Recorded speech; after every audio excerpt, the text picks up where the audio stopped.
আমি ওদিকে ফিরে না, ওদিকে ফিরে না। আসসালামু আলাইকুম রহমতুল্লাহি ওয়া বারাকাতুহু। কেমন আছেন সবাই? আশা করি সবাই ভালো আছেন, আলহামদুলিল্লাহ। আজ আমরা 3 বন্ধু মিলে যাচ্ছি মেলান্দ। মেলান্দ যাওয়ার উদ্দেশ্য একটাই, ফজল করিম সাহেব সহ আল্লামা মামুনুল হক আসবেন, এর জন্যই আমাদের মেলান্দ যাওয়া। আমার আগের একটা ব্লগে আপনাদেরকে বলেছিলাম যে মামুনুল হক আসবে, সেখানে আমি যাব না, এটা কখনোই হয় না। এর জন্যই আমরা 3 বন্ধু মিলে মেলান্দ যাইতেছি।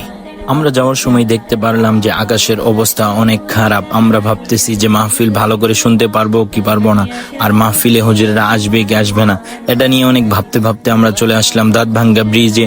সবার কাছেই আমার একটা প্রশ্ন, যে এই ব্রিজটার নাম কেন দাঁতভাঙ্গা রাখছে, আমাকে একটু কমেন্ট করে জানাবেন। তারপরে আমরা চলে আসলাম মসজিদে আসার পরে মনে পড়লো যে আমাদের তো অজু নাই, অজু করতে হবে। তারপর আমরা চলে আসলাম অজু করতে এসে দেখতে পারলাম যে অনেকগুলা মাছ। আমার বন্ধু আমাকে বলতেছে চল আমরা এই মাছগুলো আমাদের বাড়িতে নিয়ে যাই, এখানে আরো অনেক বড় বড় মাছ আছে, আপনাদেরকে দেখাতে পারিনি। তারপরে আমরা অজু শেষ করে চলে গেলাম মসজিদের ভিতরে। মাশাআল্লাহ, মসজিদের ভিতরে অনেক সুন্দর। তারপরে আমরা আসরের নামাজ শেষ করে এখন আমরা চলে যাব মাদ্রাসায়। এই মাদ্রাসাটা কে কে চেনেন অবশ্যই কমেন্ট করে জানাবেন, আর মাদ্রাসার নাম কি অবশ্যই কমেন্ট করে জানাবেন। মাদ্রাসা থেকে আসতে আসতে মাগরিবের সময় হয়ে যায়। তারপরে আমরা আসি মডেল মসজিদে নামাজ পড়ার জন্য। তারপর আমার একটা বন্ধুর সাথে দেখা হয়ে যায়, সেই বন্ধু মেলান্দতেই থাকে। সেই বন্ধু আসার পরে আমাকে বারবার বলতেছিল যে মেলান্দ একটা চার দোকান আছে, ওই দোকান থেকে আমরা চা খাবো।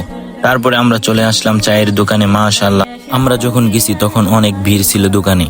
অনেক অপেক্ষার পর আমরা চা পেয়েছি। এই দোকান থেকে কে কে চা খেয়েছেন অবশ্যই কমেন্ট করে জানাবেন। তারপরে চলে আসলাম মাহফিলে। সবাই ভালো থাকবেন, সুস্থ থাকবেন এবং আমার জন্য দোয়া করবেন, আমি যেন আপনাদের জন্য সুন্দর সুন্দর ভিডিও দিতে পারি। ভিডিওটা কেমন হয়েছে অবশ্যই কমেন্ট করে জানাবেন।